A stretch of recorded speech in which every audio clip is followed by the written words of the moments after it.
4 ოქტომბრის წინ ხაზარაძე გახარიას შეხვედრის შესახებ ინფორმაცია დღეს თავად პარტიამ გაავრცელა. წინა საარჩევნოდ შექმნილი ალიანსის ლიდერები ამბობენ, რომ გაერთიანებით მათ შექმნეს პრეცედენტი, როგორ უნდა იმოქმედოს ოპოზიციამ. განცხადებაში, რომელიც შეხვედრის შემდეგ გავრცელდა, გახარია და ხაზარაძე ამბობენ, რომ მათი საარჩევნო მემორანდუმი აღმოჩნდა კარგი მაგალითი, როგორ შეუძლია ორ განსხვავებული იდენტობის მქონე პარტიას საქმეზე ორიენტირებული თანამშრომლობა. ორი მთავარი ოპოზიციური პოლიტიკური გუნდის ლიდერების შეხვედრა ემსახურება კიდევ ერთხელ დადასტურებას იმისა, რომ ჩვენმა ორმა პოლიტიკურმა პარტიამ შეძლო საზოგადოების რეალური დაკვეთის შესრულება, რაც არის შეთანხმება და სრული კოორდინაცია 2025 წლის თვითმმართველობის არჩევნებისთვის. არჩევნებამდე 8 დღით ადრე არჩევნებში მონაწილე ოპოზიცია ქართული ოცნების სამიზნეა. ლელო ძლიერი საქართველოს რეგიონული სიიდან 4 მონაწილემ კანდიდატურა ივანიშვილის პარტიის სასარგებლოდ მოხსნა. ძლიერ საქართველოში ამბობენ, რომ ეს ყველაფერი ქართული ოცნების ზეწოლით ხდება.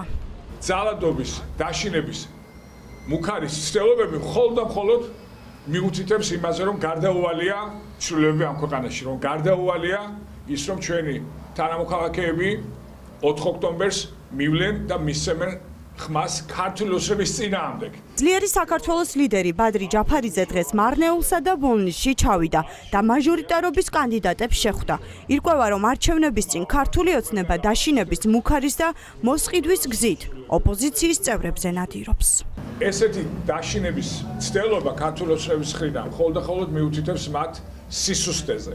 იმიტომ რომ ისინი ვერ ახერხებენ, რა თქმა უნდა, რომ გატეხონ ადამიანების ნება, რომ მათ 4 ოქტომბერს მისცენ ხმა ქართული ოცნების წინააღმდეგ. მიუხედავად ყველაფრისა, ჩვენ ვძლიერდებით, ჩვენ ვიცით, რომ დავდებთ ძალიან მნიშვნელოვან შედეგს.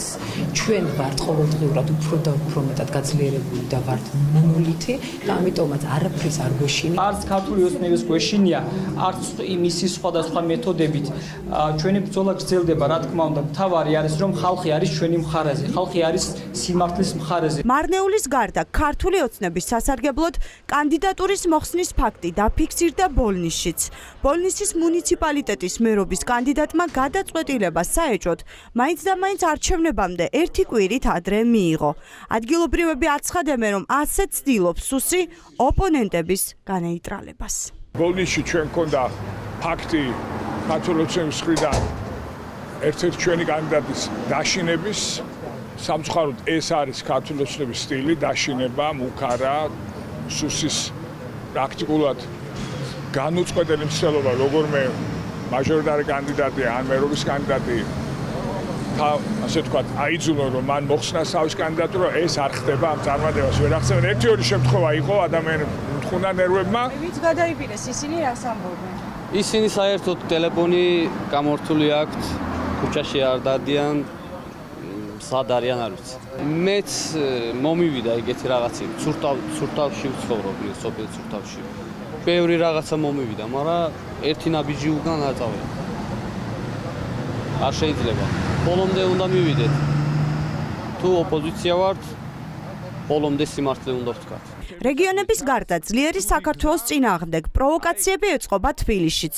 გუშინ ნაძალადევში საარჩევნო კამპანიის დროს, მაშინ როდესაც ირაკლი კუპრაძე სიტყვით გამოდიოდა, უცნობმა პირებმა თბილისის მერობის ოპოზიციონერ კანდიდატს კვერცხები ესროლეს.